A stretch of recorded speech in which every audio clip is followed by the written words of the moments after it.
हे friends, स्वागत है आप सभी का movie stock movie explain channel पे, जिस पर आज मैं रिकैप करने वाली हूँ यू सीजन 4 के पार्ट 1 को। तो चलिए अब आपका टाइम बिल्कुल भी ना वेस्ट करते हुए शुरू करते हैं इस वीडियो को, वो भी स्पॉइलर वार्निंग के साथ। लेकिन उससे पहले मेरी एक छोटी सी रिक्वेस्ट, वीडियो को लाइक, शेयर और चैनल को सब्सक्राइब करने की।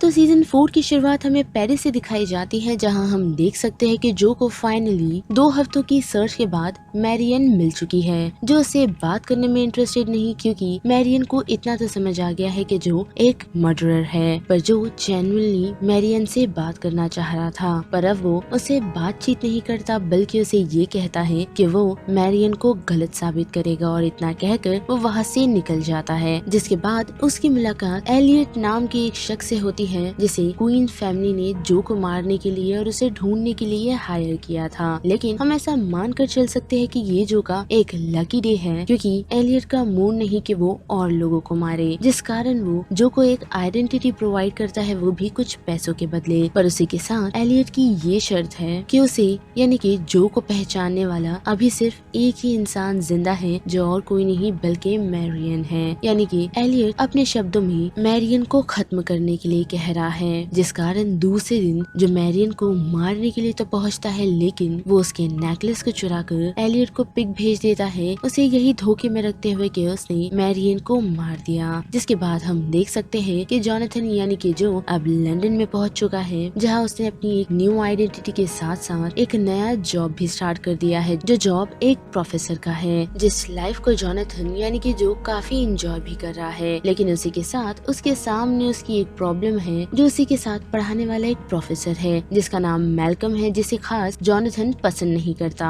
पर इतना ही नहीं बल्कि उसके पड़ोस में ही रहता है, जिस कारण ना चाहते हुए भी मैल्कम और जो की आए दिन मुलाकात होती रहती है। साथ ही बात करें मैल्कम की, तो वो एक रईस फैमिली से बिलोंग करता है, जो अपना टाइम पास करने के लिए एक प्रोफेसर का जॉब कर रहा है। साथ ही उसकी एक गर्लफ्रेंड भी है, जिसका नाम केट है, जिसकी तरफ हम देख सकते हैं कि जो धीरे धीरे अट्रैक्ट हो रहा है, जिस कारण जो मैल्कम और केट की कुछ इन्फॉर्मेशन निकालता है। और साथ ही एक दिन हम देख सकते हैं कि केट को कुछ गुंडे परेशान कर रहे होते हैं, जिसमें उसकी हेल्प करने के लिए और कोई नहीं बल्कि जोनाथन ही पहुंचता है, जिससे काफी इम्प्रेस होकर मैल्कम जो को एक हाई क्लास पार्टी में ले जाता है, जहां हम देख सकते हैं कि शहर भर के अमीर लोग उस पार्टी में आए हुए हैं। और एज यूजुअली जो पूरी प्रिपरेशन के साथ उस पार्टी में पहुंचता है, यानी कि वही सभी लोगों की इन्फॉर्मेशन निकाल कर, जहाँ उसकी सबसे पहले मुलाकात लेडी फीबी से होती है और उसके बॉयफ्रेंड प्रेट से होती है। साथ ही सू सिबलिंग से भी उसकी मुलाकात होती है, यानी कि साइमन सू जो एक आर्टिस्ट है, और उसकी बहन सोफी की बात करें तो वो एक्चुअल में काफी स्मार्ट है। साथ ही वहाँ कुछ और लोगों से भी उसकी मुलाकात होती है, जिनका नाम वॉल्कर बर्टन, जेमा ग्राहम ग्रीन, और फाइनली जिसे ज्यादा बात करने में जो काफी इंटरेस्टेड होता है, और उसका नाम रीस मॉन्ट्रेस है। जिन दोनों की बातचीत आपस में काफी मेल खाती है, और उनकी सोच भी वह आए हुए सारे लोगों को लेकर एक सी है। और थोड़ी बहुत बातचीत होने के बाद जो को अच्छा नहीं लग रहा होता, जिस कारण वो घर जाने का डिसाइड करता है, लेकिन फिर भी उसे रोक लेती है, और साथ ही गेमा और केट भी, और उसे वो लोग कुछ ड्रिंक्स ऑफर करते हैं, और जो इतनी ड्रिंक कर लेता है कि दूसरे दिन उसकी आँख उसके कमरे में खुलती है। पर इतना ही नहीं बल्कि उसे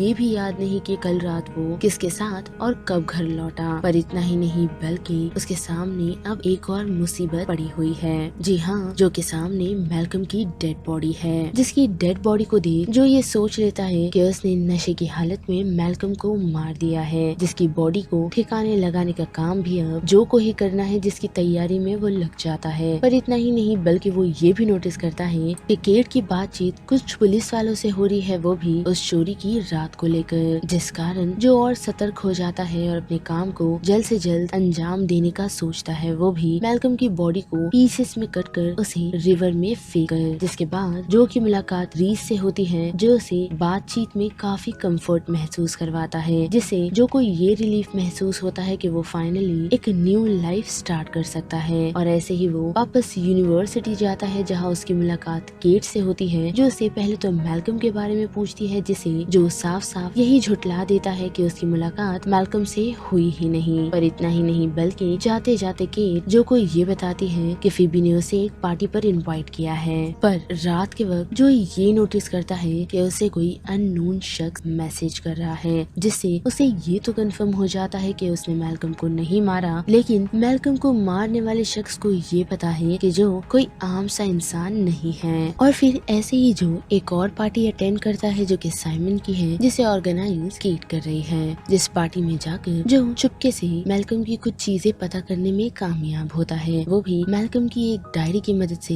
जिससे उसे ये पता चलता है कि मैल्कम कर्जे में डूब चुका था और साथ ही उसे घोड़ों की रेस पर पैसे लगाने का काफी शौक था। लेकिन इतना ही नहीं बल्कि उस किताब में किसी जगह का एड्रेस तक लिखा होता है, जिस कारण वो उस एड्रेस पर जाने का डिसाइड करता है जहाँ उसकी नजर एडम पर पड़ती है, यानी कि उन्हीं रईस लोगों में से एक पर, जिसे अजीब से ही चीजों का शौक है, जिसे करता हुआ जो तक नोटिस करता है। और वहाँ से निकल जैसे ही वो फिर से आर्ट गैलरी पहुँचता है तो वहाँ वो एक लेडी को नोटिस करता है जो साइमन की पेंटिंग को खराब कर रही होती है, जिसे पूछने पर उसे ये बताता है कि साइमन एक आर्टिस्ट नहीं बल्कि एक चोर है जिसने उसकी पेंटिंग को चुराया है, जिस कारण केट उस लड़की को उसके हक के पैसे देकर वहाँ से चली जाती है। और इतना ही नहीं बल्कि जो को अब ऐसा लगने लगा है कि मैल्कम इसी लड़की से मिलने वाला था, जिस कारण ही उसकी मौत हुई होगी। पर ये सिलसिला यही रुका नहीं, क्योंकि जो को अब एक और मैसेज मिला है, जिससे उसे इतना तो समझ आ जाता है कि कुछ और गड़बड़ हुई है। और वापस गैलरी लौटने पर उसे पता चलता है कि साइमन का भी कत्ल हो गया है। और अब जो को ऐसा लग रहा है कि ये सारी चीजें केट कर रही है, जिसके पीछे वो लग जाता है। लेकिन घर लौटने पर उसे पता चलता है कि वो किलर जो भी है वो काफी शातिर है, क्योंकि जो कि पुराने से पुराने किस्सों के बारे में अब उस मर्डरर को पता है, जिसने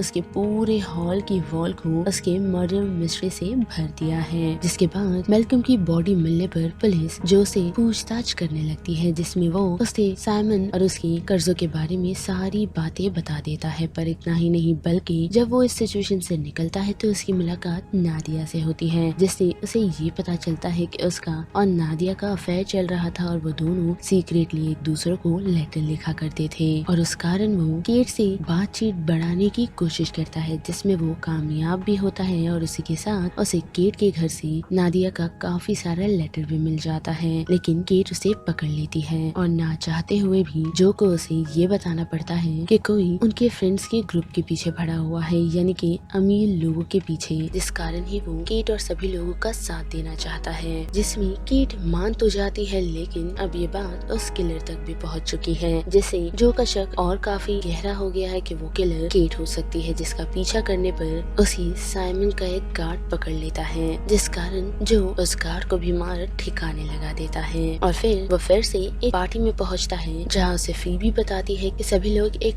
रॉयल हाउस में जा रहे हैं, जिसमें जो भी इनवाइटेड है, जहां जो की मुलाकात केट की बेस्ट फ्रेंड से भी होती है, जिसका नाम रोल्ड है। लेकिन इतना ही नहीं बल्कि हम नोटिस कर सकते हैं कि वहाँ आए हुए सभी लोगों का एटीट्यूड काफी अलग है, बल्कि उसमें से हम एक लेडी गैमा को भी नोटिस करते हैं, जिसका बर्ताव जो के साथ क्या बाकी सर्वेंट्स के साथ भी अच्छा नहीं होता। पर इतना ही नहीं बल्कि जो और केट भी इन सारी सिचुएशन के दौरान काफी करीब आ चुके हैं, और साथ ही जो की नजर केट के बेस्ट फ्रेंड रोल पर भी बनी हुई है, जिस कारण वो उसके कमरे की तलाशी तक लेता है। और उसके फोन को चेक करने पर उसमें उसे केट की अच्छी पिक्स नहीं मिलती, जिससे जो को ये भरोसा हो जाता है कि मे बी रोल ही इन सारी चीजों के पीछे है। जिसके बाद फिर हम केट और जो को काफी करीब नोटिस कर सकते हैं, और साथ ही ये चीज अब रोल तक भी पहुंच चुकी है, जिस कारण वो डिनर के दौरान केट और जो का काफी मजाक उड़ाता है, जिससे केट तो ऑफेंड हो जाती है, लेकिन जो नहीं। लेकिन अभी भी ये सारा मांझरा यानी कि ये मर्डर का सिलसिला अभी तक खत्म नहीं हुआ है, जिसके बाद हम नोटिस कर सकते हैं कि जो ने केट को देखा है जो गैमा की डेड बॉडी के पास बैठी है, वो भी अपने हाथों में नाइफ लेकर। लेकिन फिर भी जो उसकी हेल्प करने का डिसाइड करता है और उसकी डेड बॉडी को वो लोग सबसे पहले छुपाते हैं, जिस दौरान फीबी उनके कमरे में पहुंच जाती है, क्योंकि वो अपने रिलेशनशिप को लेकर काफी कंफ्यूज है, यानी कि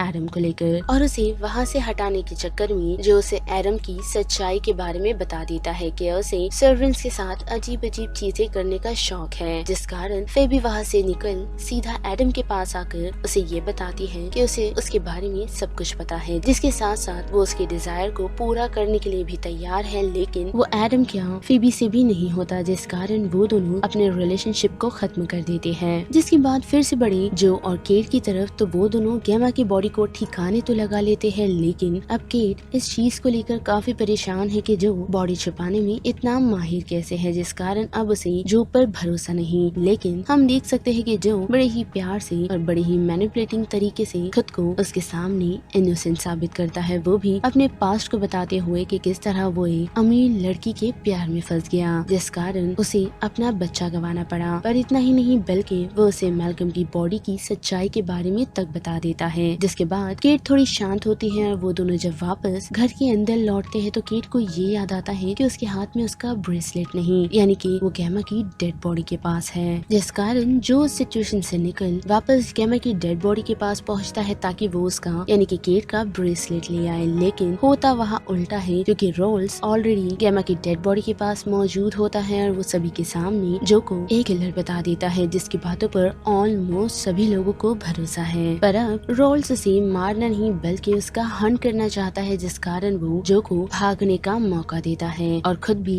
उसके पीछे गन लेकर दौड़ता है। लेकिन उनका ये दौड़ने का सिलसिला ज्यादा लंबा नहीं जा पाता, क्योंकि जो तो जो है, यानी कि वो रोल्स को उस घने जंगल में बेहोश कर देता है ताकि वो खुद को बचा सके। पर हम देख सकते हैं कि ऐसा नहीं होता, क्योंकि उस सिचुएशन पे एक और शख्स पहुंच जाता है, जो और कोई नहीं बल्कि रीस है, जिसे देख जो शौक तो है लेकिन साथ ही रीस जो को बेहोश कर देता है। और वही दूसरी तरफ हम देख सकते हैं कि केट ने और फीबी ने सभी लोगों के सामने जो को इनोसेंट प्रूफ कर दिया है। पर अब काफी देर हो चुकी थी, क्योंकि रीस ने जो और रोल्स को उसी बिल्डिंग के यानी कि उसी रॉयल हाउस के एक सेलार में कैद कर दिया है, जहाँ वो जो को ये बताता है कि उसने जो से काफी सारी चीजें सीखी है, यानी कि किस तरह लोगों को मारकर उसका इल्जाम मरे हुए लोगों पर डाल दे, ताकि वो मरा हुआ इंसान अपनी पेशकश में कुछ और कह भी ना पाए। लेकिन इतना ही नहीं, बल्कि अब उसका प्लान है कि इन सारे मर्डर्स को वो रोल्स पर डालेगा, जिसे मारने की जिम्मेदारी उसने और किसी को नहीं बल्कि जो को दी है। और इतना कहकर वो वहाँ से निकल जाता है, लेकिन जो के हाथों को वो चेन से फ्री नहीं करता, जिस कारण जो खुद को छुड़ाने की काफी कोशिश करता है और साथ ही ये भी सोच लेता है कि वो रीस का नहीं बल्कि रोल्स का साथ देगा उसे छुड़ाकर। पर हम देख सकते हैं कि रीस वापस लौट चुका है, जो आते ही काफी चिड़ा हुआ होता है, क्योंकि वो नोटिस कर पाता है कि रोल्स अभी तक जिंदा है और जो ने उसे मारा नहीं, जिस कारण वो उसे ये कहता है कि पहले उसका प्लान तो ये था कि मैल्कम को मारकर उसका मर्डर जो पर लगा दे, लेकिन उसकी शातिरता देखकर उसने ये प्लान चेंज कर लिया। तो अब वो ये चाहता है कि अगर वो इस सिचुएशन से निकल पाए, यानी कि खुद को इस चेन से छुड़ा ले, तो वो जल्द ही उसे लंदन में मिलने को तैयार है। और इतना कहकर वो उस पूरी जगह को आग लगाकर निकल जाता है, जिससे अब रोल्स की भी आग खुल चुकी है। और हम देख सकते हैं कि बड़ी मेहनत और मुशक्कत के बाद जो खुद को उस चेन से छुड़ाने में कामयाब होता है और साथ ही रोल्स को भी, और दोनों ही बड़ी ही मेहनत से उस सेलार से बचते हुए जब ऊपर निकल रहे होते हैं तो उनकी मुलाकात केट से होती है, जो उन दोनों को उस सिचुएशन से बचा लेती है। और फिर घर जाने के बाद हम देख सकते हैं कि सभी लोगों ने ये मान लिया है कि जो ने उन सभी को नहीं मारा, जिसके लिए सभी लोगों ने उससे माफी भी मांगी है। और साथ ही जो की बातचीत काफी दिनों से रीस से भी नहीं हुई। और जब वो बैठकर न्यूज देख ही रहा होता है तो उतनी देर में उसके घर पर एक नॉक होता है, जो नॉक और किसी का नहीं बल्कि केट का है, जो उससे बातचीत करने के लिए पहुंची है और साथ ही अपने रिश्ते को बढ़ाना चाहती है। लेकिन हम देख सकते हैं कि जो खुश तो है पर वो रिलेशनशिप में जाना नहीं चाहता, बल्कि वो केट को यही कहता है कि वो उसे नुकसान नहीं पहुंचाना चाहता और साथ ही उसे ये रिश्ता नहीं रखना, जिस बात से केट काफी नाराज हो जाती है और उसे काफी कुछ सुनाकर वहाँ से चली जाती है। और जैसे ही वापस टीवी के पास बैठने पर जो टीवी पर रीस का एक्सक्लूसिव इंटरव्यू देख सकता है, जिस इंटरव्यू में वो ये नोटिस करता है कि किस तरीके से रीस सभी लोगों के सामने उन मरे हुए लोगों की ट्रेजेडी रख रहा है। और उन्हीं सारे मुद्दों के साथ वो ये बताता है कि जल्द ही वो मेयर बनने के लिए चुनाव लड़ेगा, जिसे देख जो काफी शौक है। और यहाँ पर यूं सीजन 4 का ये पहला पार्ट खत्म होता है, जिस बारे में अब आप सभी की क्या राय बनती है उसे लेकर आप मुझे कमेंट सेक्शन में बता सकते हो। और साथ ही वीडियो आपको पसंद आई तो वीडियो को लाइक, शेयर और चैनल को सब्सक्राइब करना मत भूलिएगा। बाकी मैं मिलूंगी आपको फिर किसी मूवीज या सीरीज की रीकैप के साथ। तब तक के लिए आप movie stock movie explain channel के बाकी वीडियोस को एंजॉय कीजिए। Till then bye.